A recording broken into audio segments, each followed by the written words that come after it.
Live from Fargo and serving you on TV, online, and on the go. This is Valley News Live at 10. We are just days into the new school year, and already 8 people have been caught driving around school buses that have the stop arm out. New technology on the buses has helped catch offenders. Valley News team Joseph Ojo has more on how bus cameras are helping keep your students safe. According to a Minnesota State Patrol bus driver survey in April of 2018, about 2,800 school bus drivers reported seeing almost 600 illegal passes in just one day. And these illegal passes aren't only happening in Minnesota. Since the start of school last Tuesday in West Fargo, cameras on school buses have caught it all. We've already had 8 violations that have happened this school year in West Fargo where people have driven around those stop arms.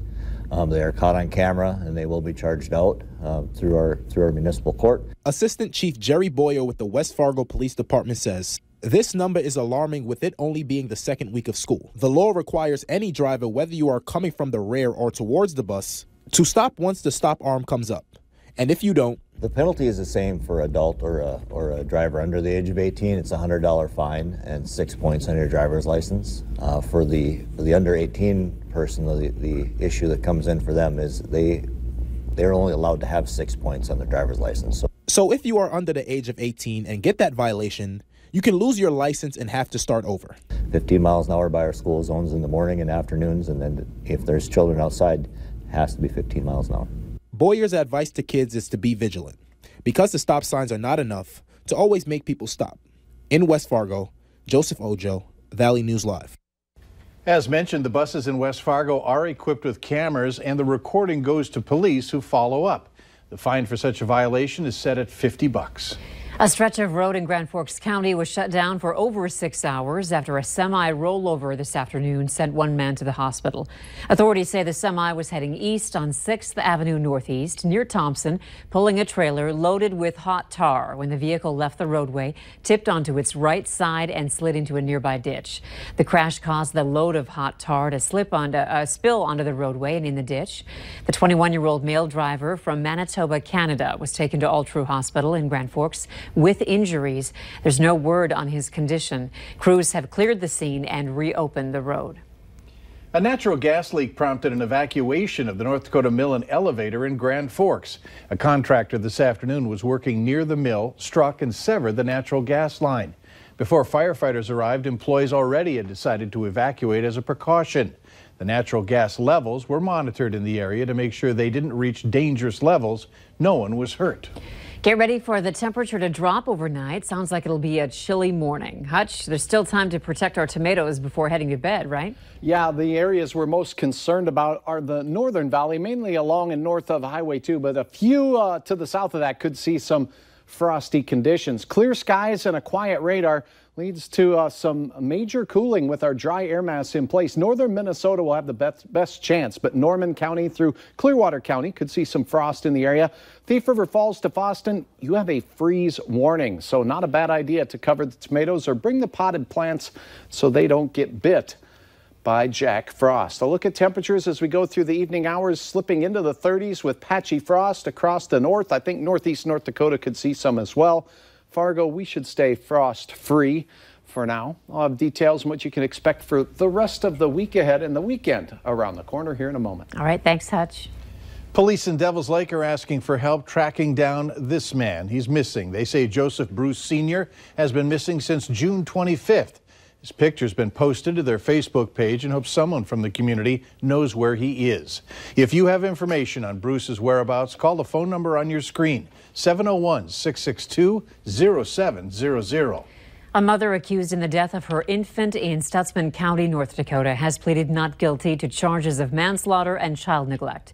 In late June, 25-year-old Justice Lang told authorities she had taken meth before leaving Jamestown with the baby.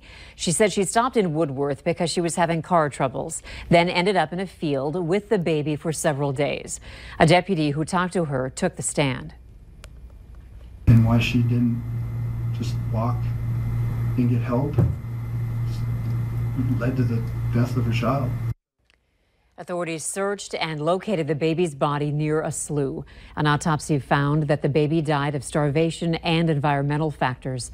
The Stutsman County State's Attorney requested that Lang be charged as a habitual offender, which would double the maximum sentence for each charge. North Dakota health officials confirmed the state's first case of measles in 7 years. The case was reported yesterday in a Burleigh County resident, which includes Bismarck.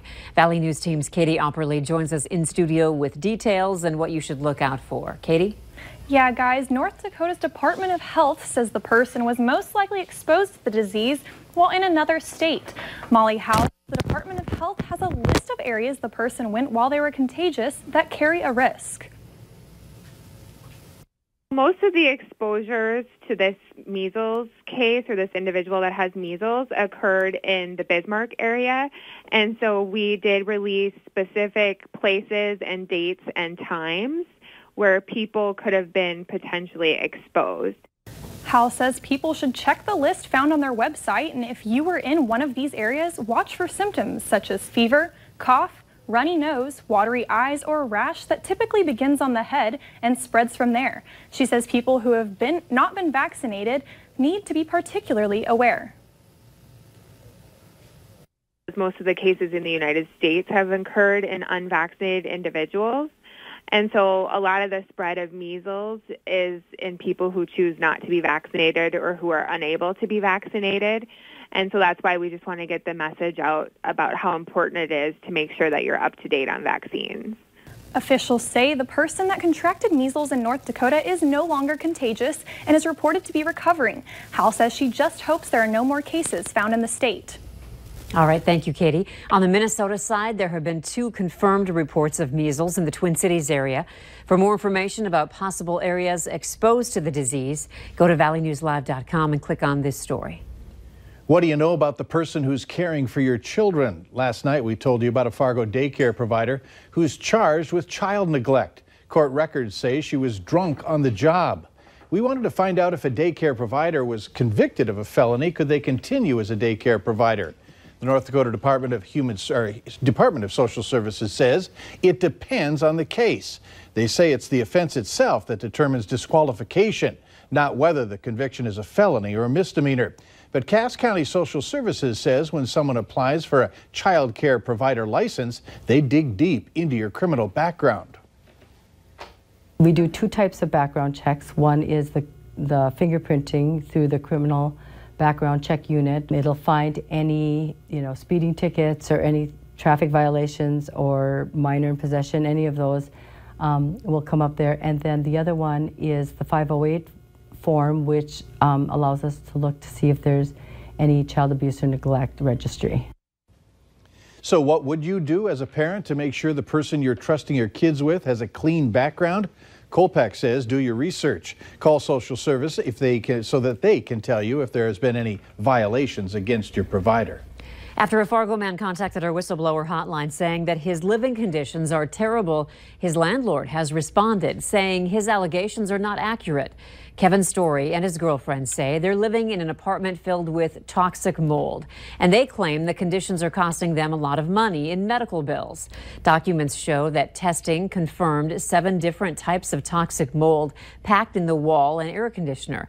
But the landlord provided a statement which in part says the allegations made by Mr. Story are completely unfounded and that they responded to allegations of mold and water seepage in a timely manner and checked and cleaned all areas of concern without finding any mold. Campbell Properties says they have repeatedly offered for Mr. Story to walk away from his lease and move, terminating his lease agreement without any repercussions, and that Mr. Story has not done that, but instead asked Campbell Properties to renew his lease for another year. In tonight's Healthier Me, a new study finds most men don't go to the doctor when they should. And it turns out it's their partners who try to keep them on track. Hillary Lane has more. So out of the 2 of you, who goes to the doctor more?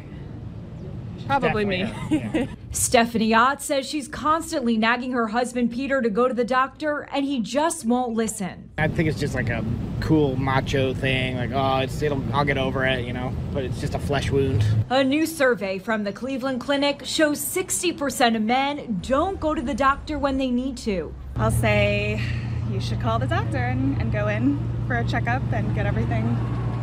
And I'll say give it a week and it'll be fine. The research also finds that women are diligent when it comes to their partner's health. 83% of women surveyed encourage their spouses or significant others to go to the doctor once a year. The fact is, men think they are healthier than they are, and their female significant others recognize that that's not always the case. Urologist Dr. Ryan Berglund says men should go to the doctor if they have symptoms that won't let up. He says men should also be getting regular health screenings, a colorectal exam beginning at age 50, and a prostate check starting at 15 years old. Prostate cancer is a classic example of a disease that is very curable if caught early, and it's very difficult to treat by the time you develop symptoms from the disease. Dr. Berglund says the key is to catch and treat issues at the start before they turn into larger problems down the road. Hillary Lane, CBS News, New York. The study also finds a quarter of both men and women surveyed first turn to the internet and not their doctors when they have a health-related question. Later on Valley News Live at 10, an international flight with sick people on board is quarantined on the tarmac at JFK Airport. What might be to blame for people getting ill? It's a beautiful sunny day, but temperatures below average across most of the valley and lakes country. Tonight, some mighty chilly temperatures are on the way. Frost advisories and freeze warnings in northern Minnesota. Your forecast does warm up. Details are next.